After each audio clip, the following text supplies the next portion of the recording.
എന്തെങ്കിലും അമിതമായ പ്രതീക്ഷകൾ വെച്ച് നോക്കിയിട്ടുണ്ടെങ്കിലല്ലേ നഷ്ടപ്പെടുന്നത്. അതെല്ലാം നിങ്ങളുടെ അതൊക്കെ മീഡിയസിന്റെ വ്യാഖ്യാനം.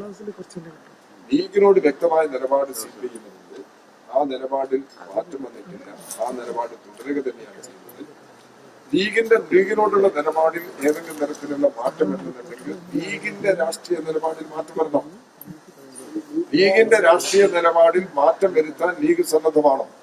ആ രാഷ്ട്രീയ നിലപാടിനനുസരിച്ചിട്ടാണ് ഏത് പാർട്ടിയോടുള്ള നിലപാടും അങ്ങനെയല്ല. ഏത് പാർട്ടിയോടും ഉള്ള നിലപാട് സ്വീകരിക്കുന്നത് അവർ സ്വീകരിക്കുന്ന സമീപനത്തിന്റെ അടിസ്ഥാനത്തിലാണ്. അവരാണ് ജനങ്ങൾ അവരിൽ തകരുന്നു എന്നുള്ളതാണ്. കേരളത്തിൽ ജമായത്ത്, SDP ഈ രണ്ട് ശക്തികളും മതരാഷ്ട്രവാദത്തിന് വേണ്ടി നിൽക്കുന്നവരാണ്. അവർ ഐക്യജനാധിപത്യ മുന്നണിയുടെ ഭാഗമാക്കാൻ ലീഗ് നേതൃത്വം നൽകി പ്രവർത്തിച്ചു. ഒരിക്കലും UDF ഈ നിലപാടിനെ തള്ളി പറഞ്ഞിട്ടില്ല.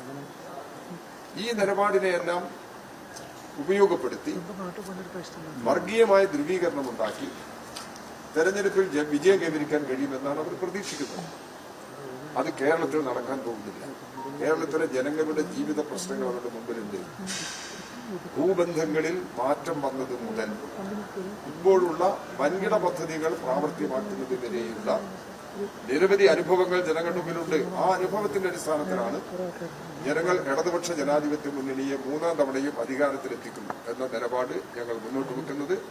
ഗവൺമെന്റിന്റെ വാർഷികാഘോഷ പരിപാടികളിലെല്ലാം ഈ നിലപാട് വളരെ വ്യക്തമായി പ്രകടമാണ്. അതുകൊണ്ട് KPCC നേതൃത്വത്തിനകത്ത് വന്നിട്ടുള്ള ഈ മാറ്റങ്ങൾ ഏതെങ്കിലും തരത്തിൽ കേരള രാഷ്ട്രീയത്തെ സ്വാധീനിക്കാൻ പോകുന്ന ഒരു ഘടകമല്ല എന്നതാണ് ഈ കാര്യത്തിൽ ഞങ്ങൾ വ്യക്തമാക്കുന്നത്.